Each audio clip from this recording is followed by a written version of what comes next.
अस्सलाम वालेकुम व्यूअर्स, कराची सब्जी मंडी से आज आपको अपडेट करेंगे किनू माल्टा, रेड माल्टा। ये देखें आज 25 जनवरी 2024 पूछेंगे। ये देखें, इसका लुक चेक करें। रेड माल्टा जो है मंडी में आ गया है। ये चाचा ने बहुत अच्छी क्वालिटी के माल्टे लगाए हुए हैं। क्या रेट है चाचा आज? दर्जन 300 रुपए का। 300 रुपए का दर्जन जी। अच्छा, मेरे लिए कितने का हो जाएगा यार? तेरे लिए भी 300 का। ये देखें, इसका लुक चेक करें।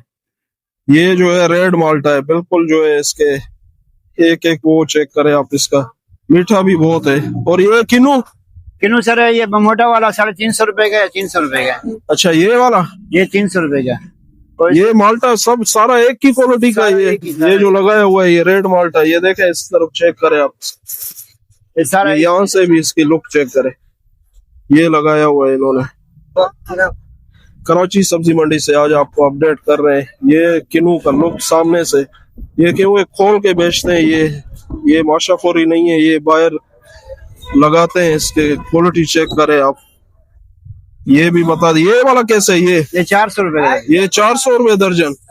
और ये जो इसमें पड़ा हुआ है ये एक ही है दोनों। ये इसका लुक चेक ये करें। 48 दाने वाला पेटी का है, ये 60 दाने वाले का है। अच्छा, ये चाचा ने अपडेट कर दिया आज कराची सब्जी मंडी से आपको, जो है किन्नू के रेट, माल्टे के रेट। ये जो है ना, ये चाय बेचता है यहाँ पे। ये बंदा चाय बेचता है और अच्छी क्वालिटी की चाय बेचता है। ये मुल्ला जो खड़ा हुआ है सामने। लाइक शेयर फॉलो कमेंट जो है जरूर करें। ये